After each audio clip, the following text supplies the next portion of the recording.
Obsession is, for me, the first horror film in quite a while that seems to truly be adding something new to the genre, and it does so by repurposing some recognizable horror tropes in a refreshing way. The central performance of Indy Neveready as Nikki is obviously equal parts enthralling and disturbing, but perhaps even more fascinating is the way in which the film chooses to depict her. There are three key aesthetic choices that stood out to me. The use of shadow in Obsession has been brought up in other places, but what makes it noteworthy is not just its effect on your senses, but its contribution to the underlying commentary. The moment after Bear makes his wish, we see this image. Nikki standing on the porch, or rather the silhouette of Nikki on the porch. It's a motif that recurs throughout the film, as Nikki is often depicted standing in near or total darkness, and very few of her features are discernible.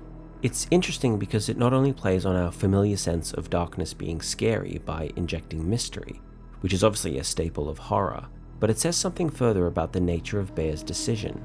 It's the visible confirmation that Bear has removed Nikki's agency, her power of self-determination.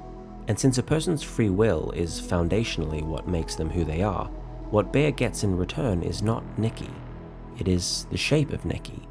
It has the features of Nikki, her voice, her stance, the vague contours of her face, but it crucially isn't Nikki. She is quite literally the shadow of her former self. Add to this a number of shots where Nikki's head is occluded, and Bear almost appears to be speaking directly to her body, an indication that this is his primary desire and that the source of her consciousness is of lesser importance. Several moments of the film appear to be utilizing a technique whereby the footage of Nikki is played in reverse. Neveready has performed the action backwards, and Kerry Barker, the director, has then chosen to rewind it in order to create a more unnatural human movement. This is a classic editing choice that has been used since the early development of the medium in order to induce an uncanny valley effect. Horror films have often exhibited it as an experimental distortion of time, which creates an automatic unease in the audience. But in Obsession, there is an additional layer to it. It's relying on your understanding of the nature of manipulated footage.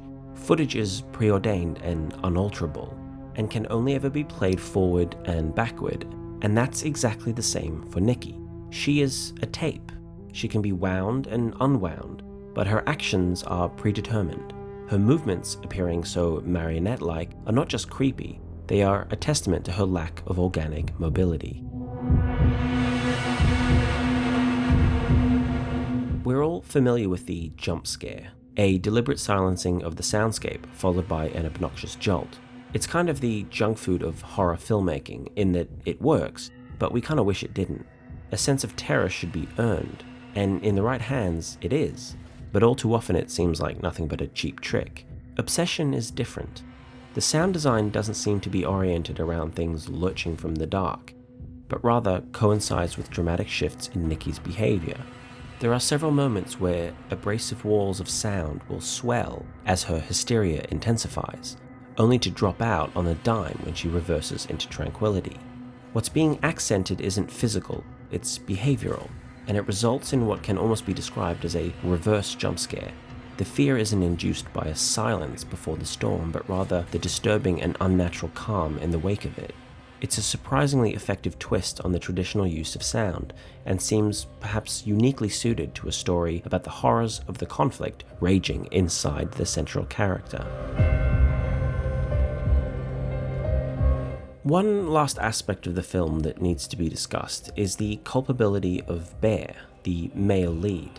Although Bear is acting in a villainous way by removing Nikki's free will, he does in fact make the wish before realizing what it will do.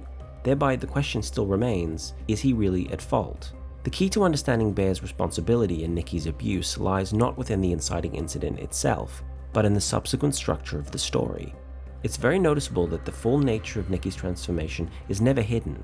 The curse, for lack of a better word, tips its hand almost immediately when Nikki returns to the car. She displays erratic behavior from the get-go, acts inappropriately in relation to Bear's dead cat, and even exhibits moments of retractability, like when she's intimate with Bear on the couch and briefly reverts to her true consciousness before re-engaging in the wish fulfillment. It is unmistakable that her behavior is induced, and causing her pain. Bear even asks her directly, is she really in love with him? And her answer is, does it even matter? Bear's horrific response to this is, not to me. And only after this moment does Bear choose to engage in a romantic relationship with her. This order of events is very important because it establishes that Bear is acutely aware that Nikki is not acting of her own free will, and yet chooses to indulge in the pleasures of his own self-serving puppetry. So yes, he is ultimately the villain.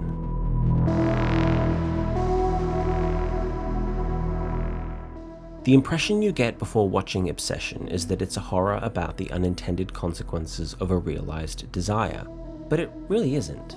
Although it uses the monkey's paw story as an inciting dynamic, it isn't really about the unraveling of Bear's life at all. The true horror at the heart of Nikki's metastasis is the question of what's actually happening to Nikki.